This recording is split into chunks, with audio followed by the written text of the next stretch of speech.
Saving money is a big problem for most people, simply because we love spending every penny we earn. Let's take a look today at 5 tips that will allow you to save tons of money every month. So let's jump in.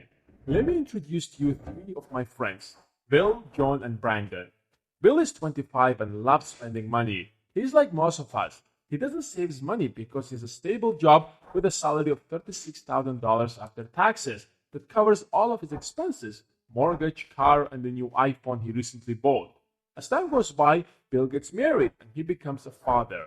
Now, instead of covering only his expenses, he has to cover his child's and probably wife's expenses as well.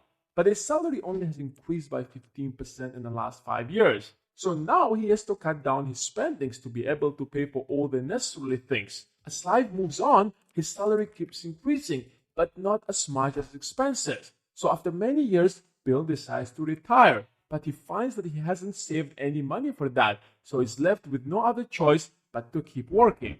On the other side, John doesn't want to find himself in the same position of Bill when he reaches his 60s, so he decides to save 10% of his income, hoping that by the time he's 65, he can stop working and enjoy his life.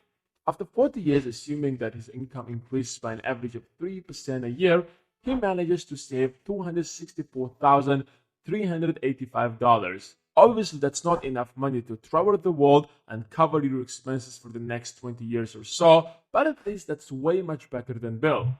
Now, our third friend, Brandon, who is also 25 and makes relatively similar income, realizes that saving 10% of his income is not going to make him financially free anytime soon. And if he wants to see any significant difference, he would have to wait until he's 65. So he decides to take a different approach. Instead of saving only 10% of his income, he decides to save 25%. And instead of simply saving it, he decides to invest it into an investment fund.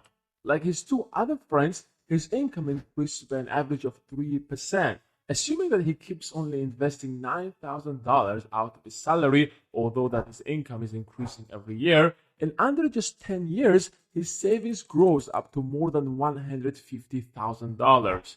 He can withdraw that money and start his own business and maybe retire earlier, or he can simply keep it in investment fund and without saving a single penny for the rest of his life, that initial savings of $150,000 will grow up to $4.2 million by the time he retires. So compared to Bill and John, Brandon will have either retired earlier or will have an amazing retirement.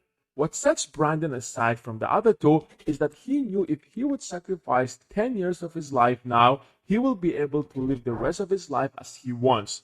So the first idea is that you should know exactly why you want to save money in the first place. A lot of people give up and stop saving because they don't see exactly why they are saving in the first place. Your goal shouldn't be to save for a great wedding or a brand new car, because once you get that car, you will go back to your previous position and still face those financial challenges again. So the ultimate goal should be to achieve the financial freedom.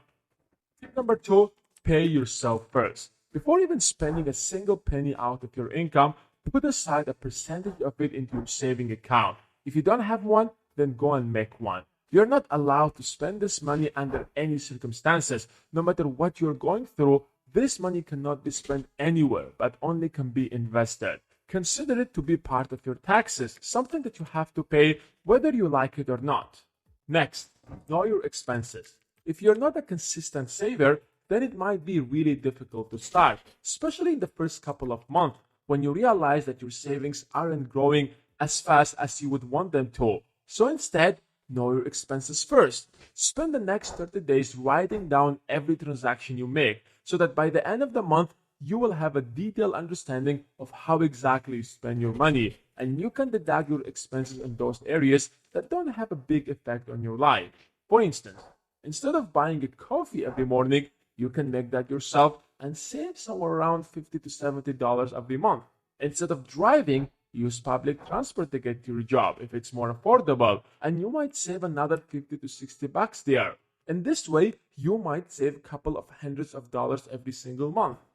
Tip number 4 is procrastinate. Procrastination is bad, but not in this case.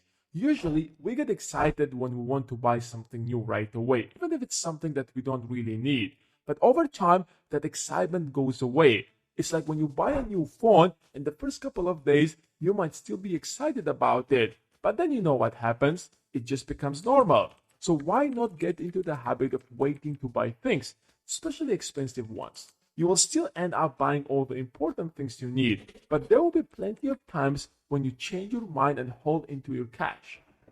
Use cash. Whenever you want to buy something, try to always use cash instead of a debit card. Whether you're ordering food in a restaurant or getting something from groceries, handing over a $20 bill is a lot harder than just swiping your card. Simply because when you swipe your card, it feels like you're spending a lot less. Over time, you will become a more conscious spender and you will buy more of what you need and less of what you want. So these are 5 tips that will help you to start saving money. I hope you have enjoyed this video and learned something helpful. If you accidentally bumped into this video, then subscribe for more similar videos. And as always, give this video a thumbs up and I will see you guys in the next one.